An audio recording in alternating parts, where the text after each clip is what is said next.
Hello, welcome back. Welcome to a little video from my recent time in Barcelona as a wheelchair user. I do have a vlog which we'll get into shortly, and then my plan is to share some tips and information that I hope will be helpful to anybody who's planning or considering a similar trip themselves. If you're new here, my name is Pippa, I'm based in the UK and my disability is a chronic illness. I'm an ambulatory wheelchair user, and that means that I use mobility aids to manage my condition, but I can stand and walk for short periods of time. I travelled to Barcelona at the end of July 2023 with two of my friends, Ffion and Polly. You'll probably see them cropping up in bits and pieces throughout the vlog. And we booked a package holiday from Jet2. So we flew from Leeds Bradford Airport to Barcelona. We stayed in the Gallery Hotel, which is near the centre, and we were there for 4 days and 3 nights. And something I did a little bit differently this time, which I will talk about in more depth, is instead of flying with my own wheelchair or my own mobility aids, I used airport assistance, and then I rented a power chair in Barcelona. So I didn't travel with a chair, but I used one on the other side. And I think that's it for now. So enjoy the vlog and I'll see you after.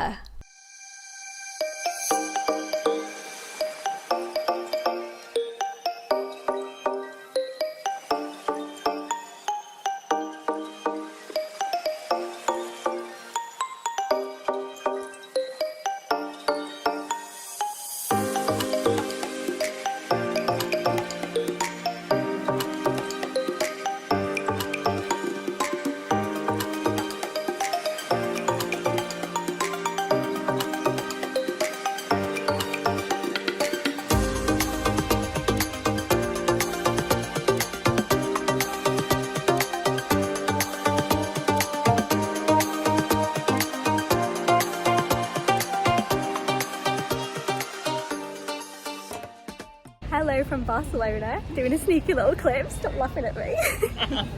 Not vlogged anything because we had a very early start to the day. It's very hot here and we can't check into the hotel yet, so we're all feeling a little bit scruffy, but we have got a booking at the Sagrada Familia. I think that's how you say it. We're just sat outside now and it's absolutely beautiful, so we're going to head in there next.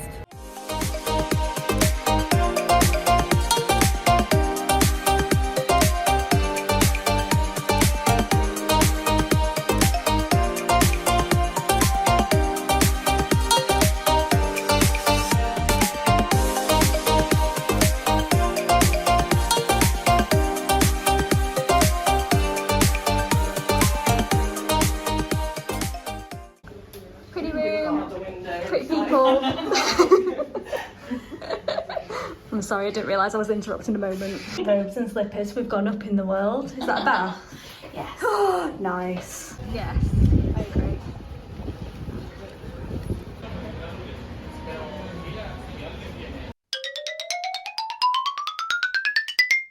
Hello, I've been a very bad vlogger today, but we've had a siesta. It was very nice. And now we are going to head to La Rambla for some food. We've got no plan, thank you. We're going to see how we go, and yes, it should be nice. I feel really good actually. I've had very little sleep, but I've had 2 power naps and we're doing good. This is great. Good morning, we are off to Park Guell today and we're about to go and attempt the metro, which apparently is accessible for wheelchair users, so I'm going to try and capture that if we're not caught up in the chaos. So I'd heard only positive things about getting the metro in Barcelona and about how it's a really accessible form of public transport for wheelchair users, so I was really keen to try it while we were there. You can usually find access information for the different platforms online and on the sign as well.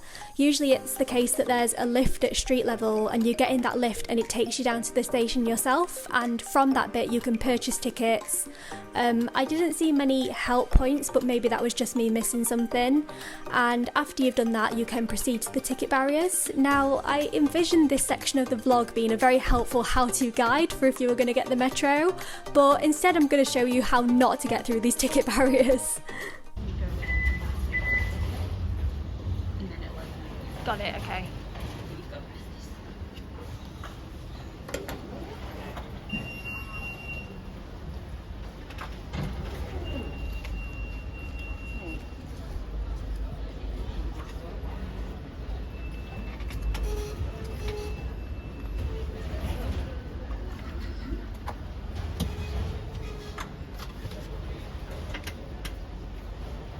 Oh no!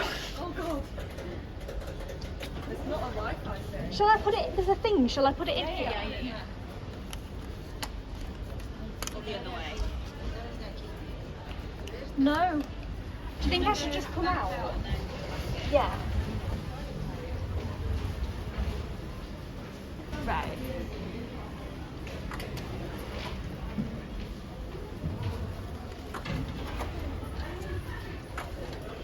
It looks like it's saying you can go through, but these aren't opening. Yeah, mine is. Right, so I'm going to go back out because it's gone to the Red Cross again. Is it gone green? Yeah, it did that before, but it's still not opening. I'm stuck in both of them now. That'll set an alarm off. I guess you've tried the arrow. Okay, I'll try. I think I've tried it all ways, but I'll try it one more time. Oh God. Right, arrow's going in.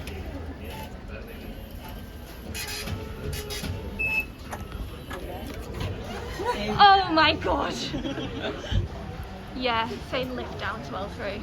Oh God, not another one. Oh.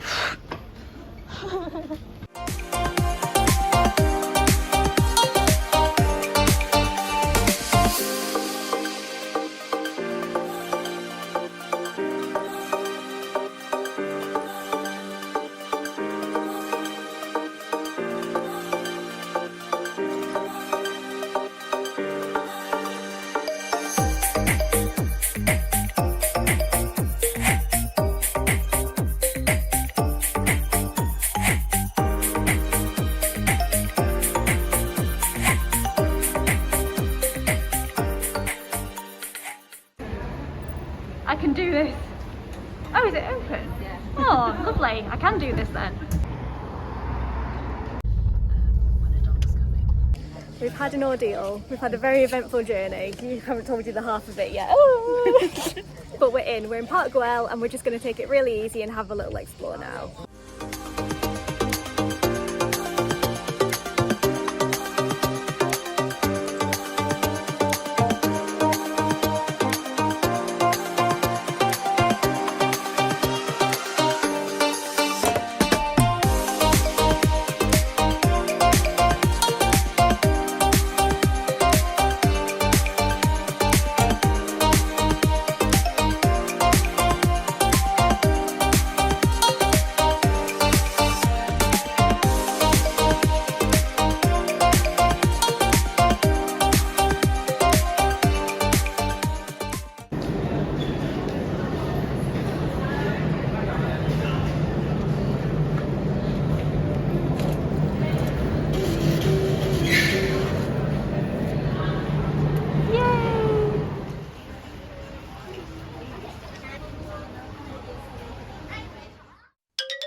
How am I going to summarise this morning's events? The metro thing was probably our doing because it was the ticket. Yes, and by our she means my. It was completely my error. I got stuck in the metro wheelchair thing, but it's because I'm pretty sure it's because I was putting the ticket in wrong, because that was a mild panic. But after that, it was great. And then we walked the rest of the distance to Park Guell, or that's what we attempted to do. It was supposed to be a 12-minute walk, but what we didn't realise was that that included some very steep hills and some flights of stairs. We thought, oh yeah, no, that's fine, no problem, we can manage that. And whilst driving my power chair up the road, it just stopped in the middle of it. It just completely did like an emergency like cut out with the power. Obviously the still was too steep. The hill was too steep. The second mile panic of the day, we thought the power chair's broken down. We're trying to call the manufacturer to come and rescue us. Luckily we managed to figure it out and get it working again. Realised that we were still kind of stranded in the middle of a hill, not knowing whether to try and carry on or turn around or call a taxi or what. And after a few more attempts at doing stuff, we did call a taxi to take us the rest of the way. What? We tried, but we couldn't get through. We couldn't get a taxi. Oh yes, correction. We tried to call a taxi, but we couldn't get a taxi. So then we had to try and find a taxi. We had to try and find a taxi. Yes. Then the taxi driver refused to take us because it wasn't an accessible taxi. But then these two managed to take the wheelchair apart, get it into the boot of a car, like a completely standard non-adapted car. And then after all that palaver, and just a mere hour after we were supposed to be there, we made it to Park Guell. I think there is a way to do the metro that doesn't involve that horrendous walk that we attempted to do, but my advice would be to just get a taxi. If you're going to Park Guell as a wheelchair user, just get a taxi, just treat yourself, it's fine. But anyway, that was that. I still had a really nice day. We came back, we went to the pool, I've had some rest, and now we are gonna go out for a little wander. We're gonna have something to eat, we're gonna go to the shops, and yes, that is the plan now. Oh my goodness, my arm is killing me.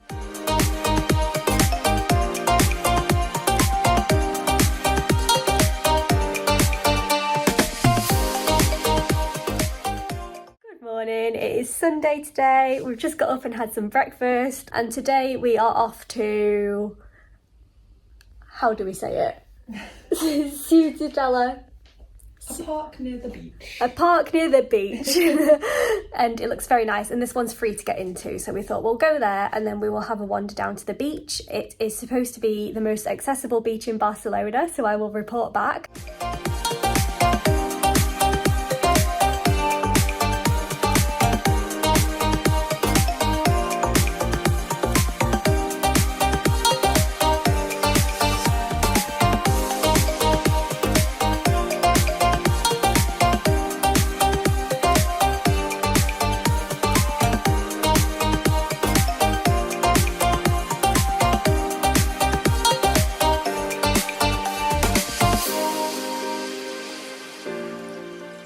I'm vlogging quietly because my friends are in the sea. I don't know if you'll be able to hear me, but I'm so impressed by the access on this beach. I've got Ffion here so I can pretend I'm talking to Ffion so I don't get self-conscious vlogging. But yeah, it's really, really impressive here. I can't film as much as I want to because I don't want to get other people on it. That's where it gets a bit weird. But there's a wooden walkway from the side of the beach so you can get onto the beach with your mobility aid. So the power chair is here, so I know it's safe. That in itself is amazing. The people here who look after this sort of priority bit, the people here who look after this priority bit are so attentive, and they just want to help, which is amazing. And there's a lot of people, so even though there's a lot of disabled people in this bit that we're in, people aren't having to go without. There's a change in places facility back there. There's loads of different mobility aids. There's accessible shower facilities as well. So yeah, really impressed. It's really, really cool here. I'm so glad we came here. Whenever you wanted to use a beach wheelchair, all you had to do was let a member of staff know, and they would come over to where you were sat, and then they would help you into the beach wheelchair and wheel you down towards the sea. If you've not seen these before, they're sort of off-road mobility aids, so they can get over the sand more easily, and they also float in the water. This was my first time using one in the sea, and it was such a cool experience. I'm smiling now just thinking about it. And they take you out as far as you want to go, and then you can either choose to stay on the beach wheelchair and they will stay with you for safety, or they sort of tilt it down into the water so you can just really easily slide off and spend some time in the sea. And that's what I chose to do. I could just be in the sea with my friends, and it was just, I can't even describe how much of an amazing feeling that was after so long not really being able to do that. And then whenever you're ready to come back in, all you have to do is to stick your hand up, and then they will come back out with the beach wheelchair and come and collect you again. I was a little bit worried about how I was going to get back on the beach wheelchair because I don't have much upper body strength, but they just pull it down into the water again and you just kind of slide on it really easily. Yeah, this was a really cool experience and I'm so glad I did it.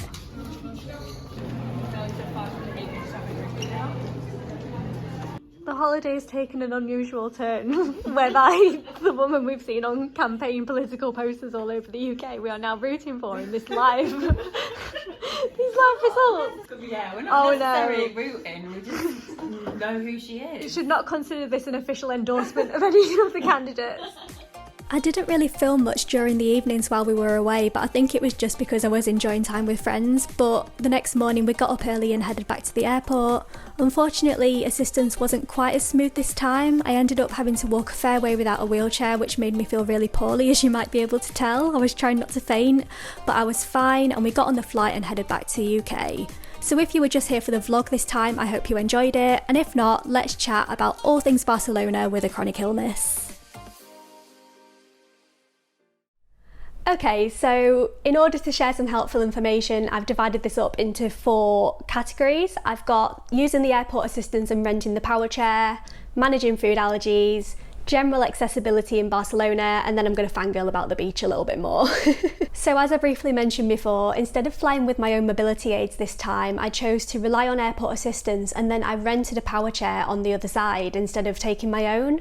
There are a few key reasons why I didn't want to take my own power chair. I knew that I wanted my power chair this time as opposed to a transit wheelchair, but I just didn't want to run the risk of something happening to it while flying in the airport. There's been a lot of negative press recently about the way airport staff are handling people's wheelchairs, and for most people the worry is that some really expensive equipment is going to get damaged. For me, it's slightly the opposite problem, in that my power chair is one of the most affordable ones I could find. My needs aren't particularly complex, and it is not thriving at the minute anyway. I've had it for 5 years, I've used it more than I thought I would, and I know that it would only take one little thing to break it, and if that happened, I don't know whether the cost of repairing it would be justifiable given the state that it's in. But I also can't risk damaging the power chair because I'm in no position to buy a new one at the minute. So I was trying to troubleshoot this and think what would be best to do, and I started looking into options for renting at the other side. Not really expecting anything, but I actually found that you can rent wheelchairs and power chairs on the same sites that I imagine other people use to rent other access equipment like hoists and shower stalls and stuff like that. For Barcelona, I used a website called Cosmo Scooter. I made sure that I checked the reviews thoroughly on Trustpilot. I almost went with another company, and then at the last minute I decided to check, and I'm glad I didn't because Cosmo Scooter had much better reviews. I rented a Go Chair power chair, which is actually quite similar to the Eden Comet that I use here, that is my power chair. Now obviously this puts an additional cost on the holiday, and it wasn't cheap, so for 3 days it was £107.89. And yes, that is a lot of money, but in my head I would rather pay that than run the risk of paying for expensive repairs on a chair that isn't really worth it. And I have to say, I had a really positive experience of using this power chair. In a way, I almost resent it because it's highlighted the fact that mine really isn't doing the job it needs to at the minute. It was a great chair, and especially being in an accessible city like Barcelona, it really served me well having that chair I could rely on. It had great battery life, and it's something that I would do again in the future. In order for that to work, it did mean that I had to carefully think about the airport leg there and back, because like I said, I can stand and walk but not for very long. So I booked airport assistance like I usually would.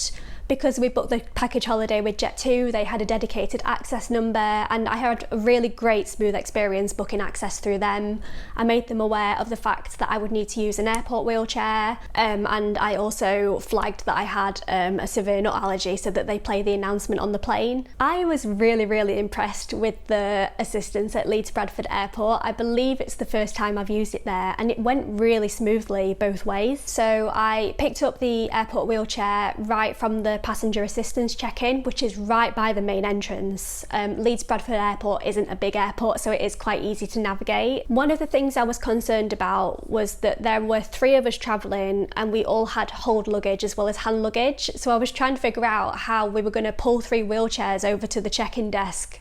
I was trying to figure out how we could pull 3 suitcases over to the check-in desk while someone was also pushing my wheelchair, because in my head we were short a pair of hands there.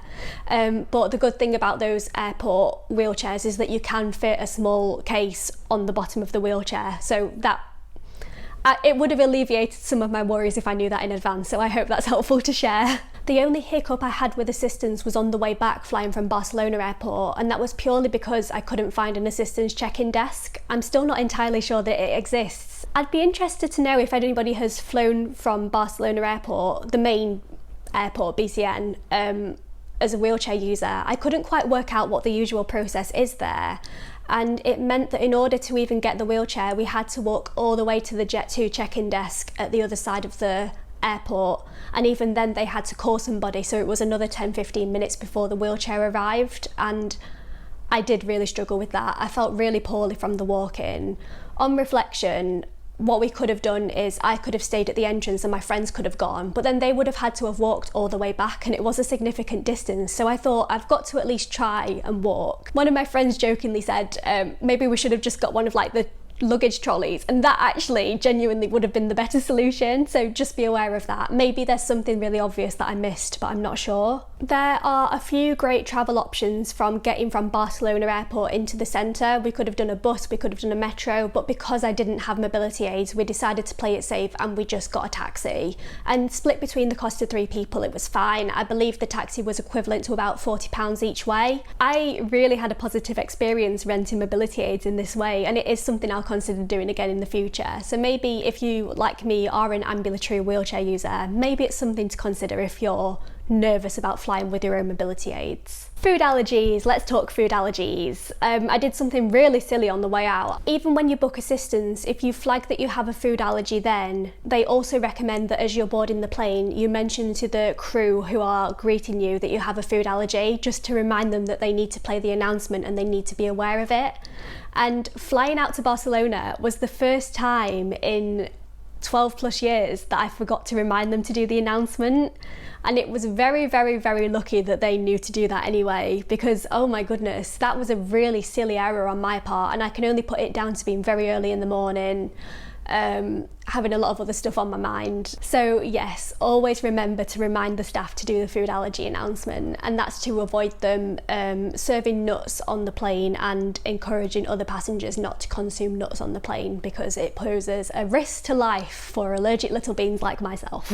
Something else that was helpful about booking a package holiday and going through their assistance line was that I could also flag food allergies ahead of the visit. So the Jet2 people communicated to the hotel we were staying in that I had food allergies, and they knew that in advance. I did find it helpful because I felt a bit more reassured that they were prepared. The other big tip I forgot to share is your chef cards, your allergy cards that translate your allergens into another language, because wherever you go you can just give this to another person and it will probably communicate what you're trying to say better than if you were trying to do it yourself.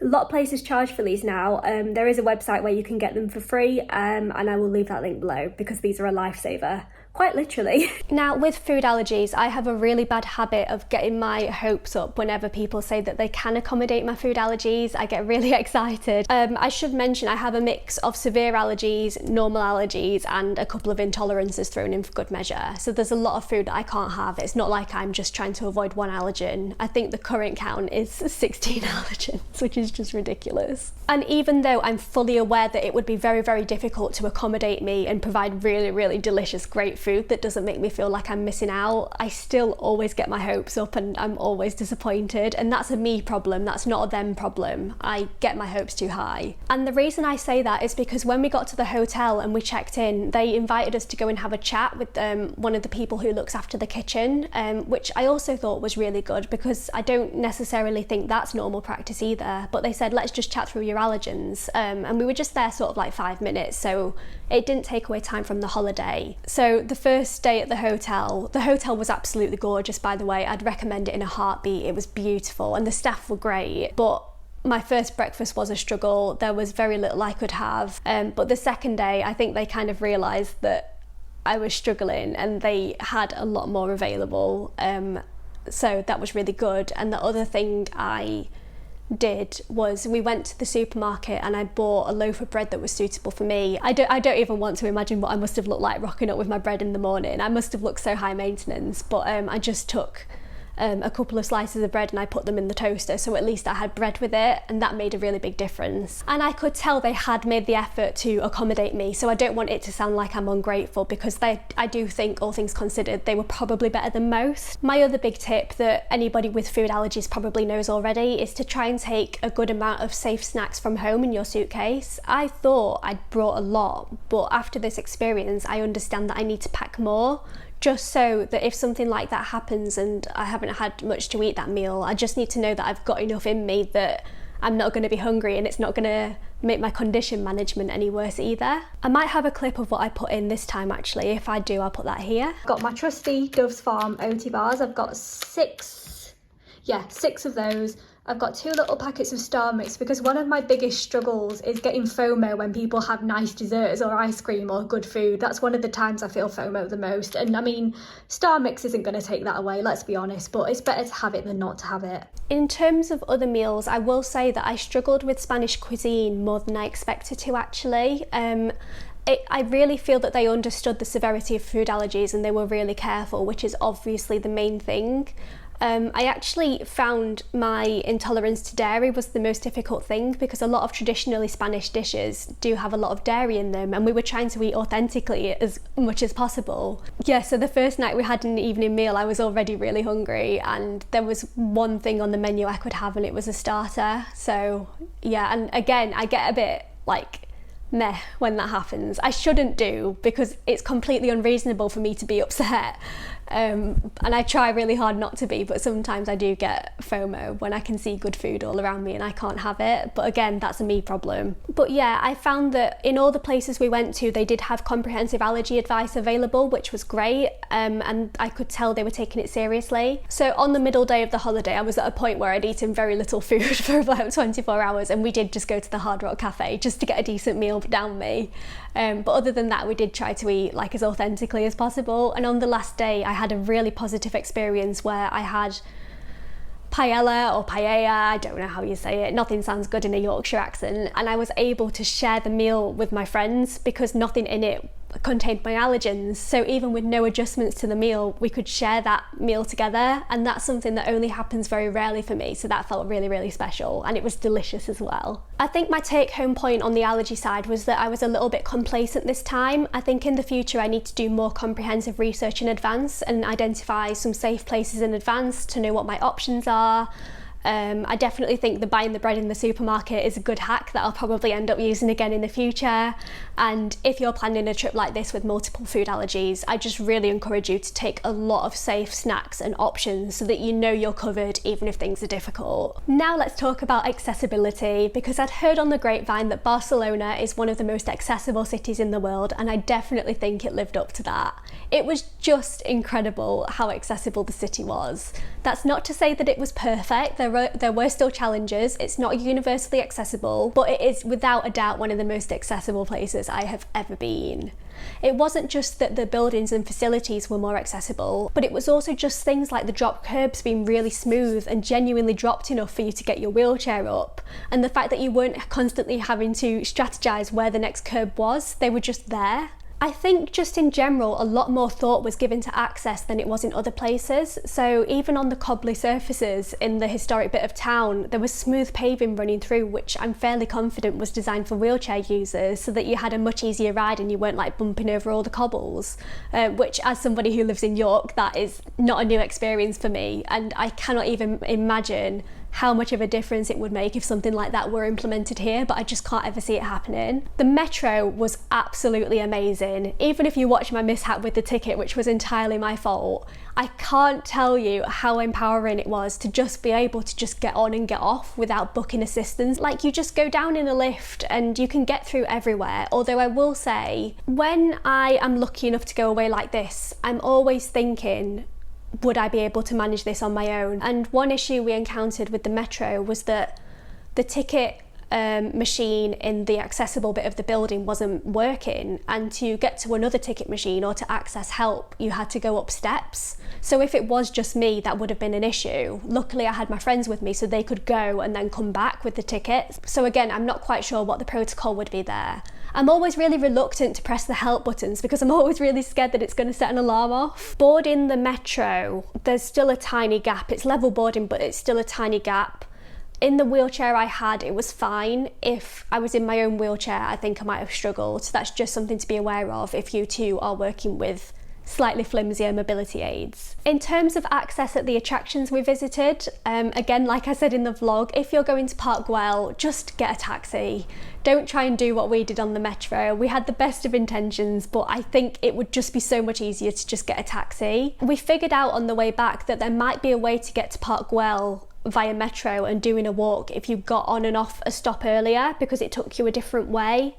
But if in doubt, I would just say, if you're a wheelchair user, I would just book a taxi to get there and just save the faff and avoid the risk of getting stuck like we did. I don't think I explained what happened very well in the vlog, but we got off the metro, we set off walking towards Park Guell. We realised that in order to follow the route on maps, we needed to go up a very steep hill and a lot of steep flights of stairs.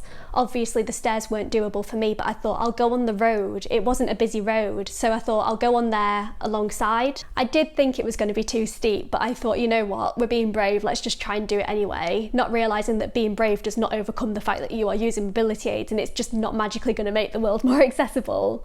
So partway up this very steep hill, my power chair just cut out as a safety measure, presumably. It just did completely stopped and it wouldn't turn on. But we did find the reset button and obviously we turned around and came back because we can't run that risk again. And there was a point where I was thinking, oh my God, I've broken this power chair. I'm going to have to pay for it. I'm going to be without a mobility aid for the rest of my holiday. But luckily we resolved it as well as we could. Actually, just before I carry on with access at the attractions, it might be worth saying that the hotel we stayed in, it was accessible, but we weren't staying in an accessible room. I didn't request that because we found it quite hard to find a triple room where we all had a decent bed, and I don't always need facilities like a wet room or an accessible bathroom, like I can manage without. So instead of trying to take the power chair into the room, every time I got back I would go to reception, who were really lovely, and they would leave it at reception, plug it into charge, and I would just pick it up as I went in and out. I also had to check with the hotel before. Oh my God, there's so much stuff I've missed out, hang on. So the power chair I rented through Cosmo Scooter, we didn't have to pick up and drop off. They have a service where they will drop it off at the hotel you're staying and they will pick it up after. So it's just there when you get there and you can leave it when it's time to go. But in order to do that, they needed to have consent from the hotel that it was okay for them to drop it off. So I made the hotel aware in advance that that was what I planned to do, and I didn't book the power chair until they said yes, that's fine, that's okay. I think if you're booking that, it explains that whole process online, and it was a little bit of extra work, but nothing that was too sort of like, it didn't make you feel like you were drowning in admin, which I know that travelling disability can feel like sometimes. Anyway, back to access. Once we got to Park Guell, it was brilliant inside. There were a few uneven surfaces, but for the most part, a lot of it was accessible as a wheelchair user. They had really great slopes and paths. And throughout the park they had gates, so if there were stairs leading up to a particular part, you could usually access it by going along a ramp and coming to a gate, and each of those gates was manned by a staff member, and they would just open the gate and let you through so you could experience it the way that other people were.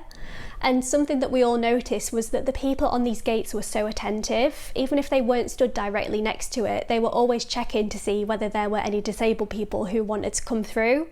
And sometimes it's just little things like that that can really make you feel valued and really make a difference. The Sagrada Familia was also great. I feel really lucky to have been able to see that in person, and that was for the most part very accessible. There were some very steep bits in and out of the museum, I think. We weren't really sure where to go in, but if you just ask any of the staff members, because there's multiple entrances I believe, we didn't even have to queue. I have a feeling that wheelchair users get a queue jump, which obviously I'm not going to say no to. That's a very nice perk. For a lot of the attractions in Barcelona, you can get concessionary tickets either as a disabled person, or you might get a free ticket for a carer.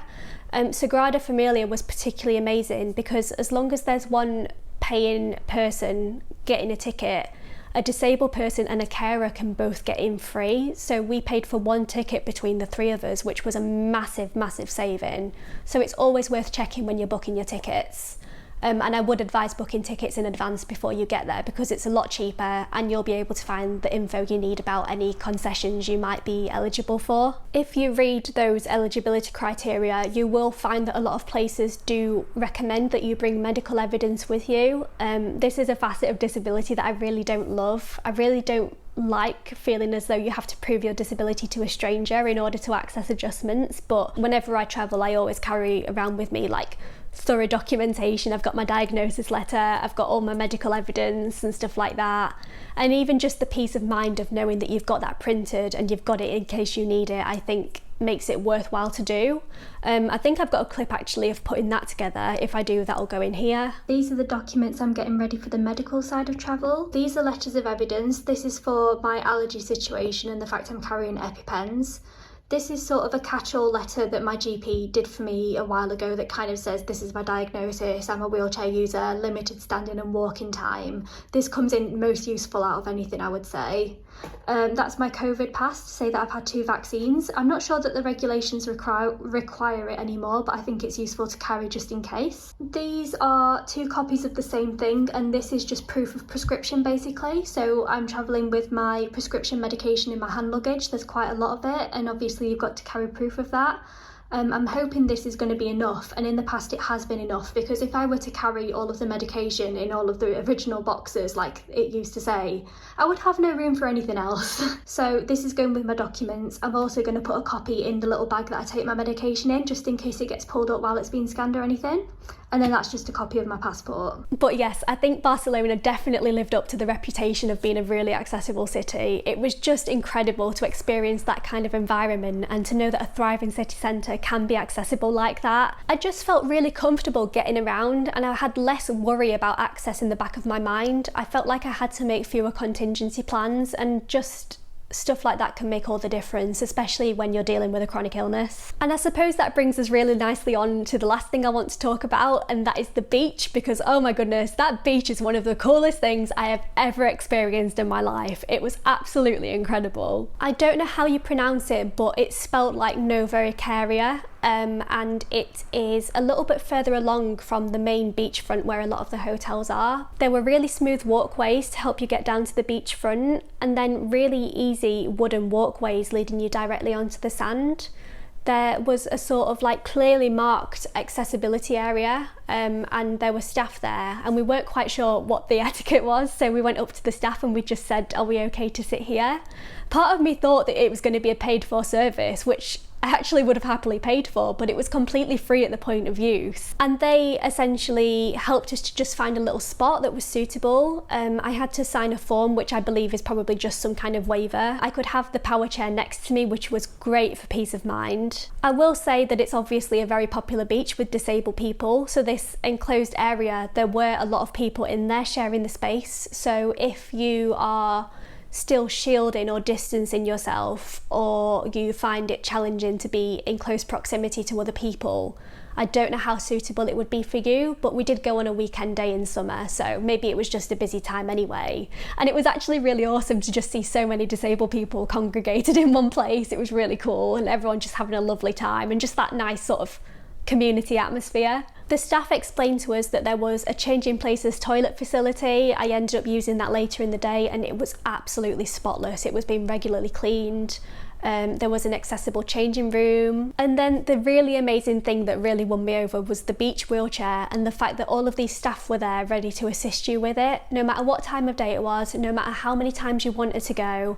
There was the beach wheelchair, which is an all-terrain wheelchair, and 2 staff members would just help you get in, and they would take you out to sea in it. If you needed or wanted to, you could just stay floating in the beach wheelchair and the staff would stay with you. If not, you could get off into the water and they would take the wheelchair back, and then when you were ready to come out of the water, you would just put your hand in the air and wave, and they would come back in and get you. Hi again. One thing I forgot to say about the beach wheelchairs, I was initially a little bit worried that I would need a fair bit of upper body strength, which I don't have if I wanted to get in and out of them, but because of the way they're built and what the staff do to assist you, when you're getting out, they pull it down into the water so you can just float out really easily, and when you're getting back in, they do the same thing, so they pull it right down, so it's no real effort to kind of get yourself on there. You don't have to pull yourself up out of the water like I was worried about.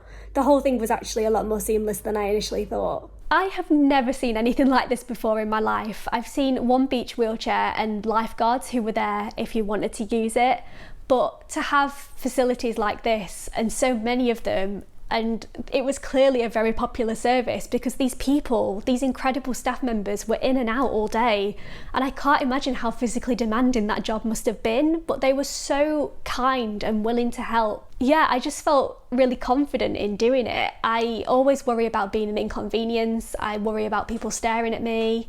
But it was just a really lovely experience. I think that was the first time I swam in the sea in about 9 years. And just to be able to be in the sea with my friends, oh my God, it was such a happy moment. I actually feel like I could cry thinking about it now because it was just so awesome. And with anything like this, there is always a bit of an internal conflict because I can stand and I can walk, and I've no doubt I would have been able to get in the sea by myself.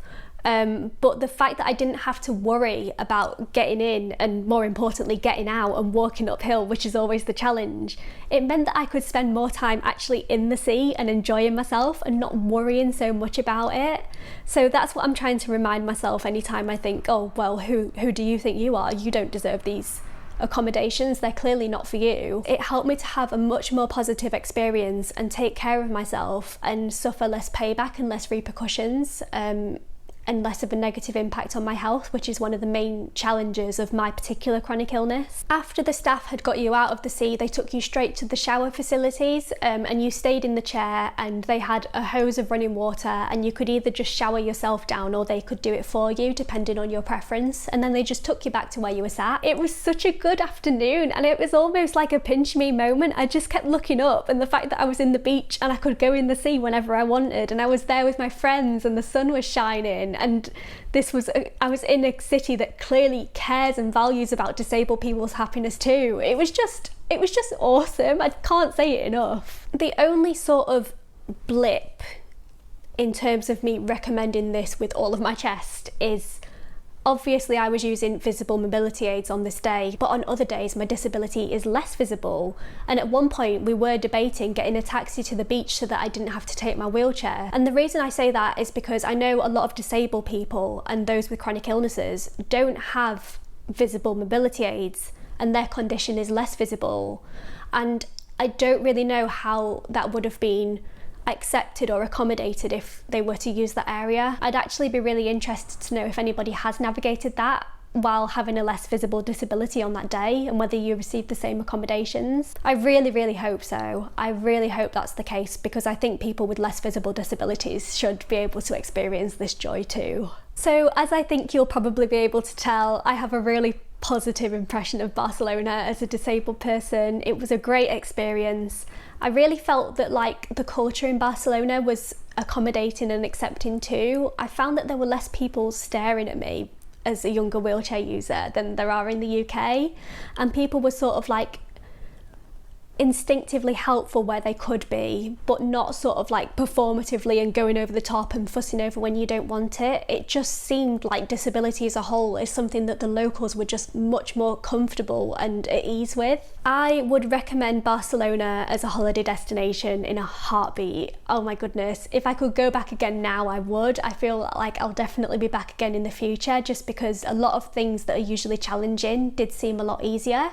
That's not to say that it wasn't without its challenges, and as I've talked about before, going on holiday and travelling with a chronic illness is always going to be difficult. Even if it's for fun, and even if you do have fun, it's always going to be primarily difficult.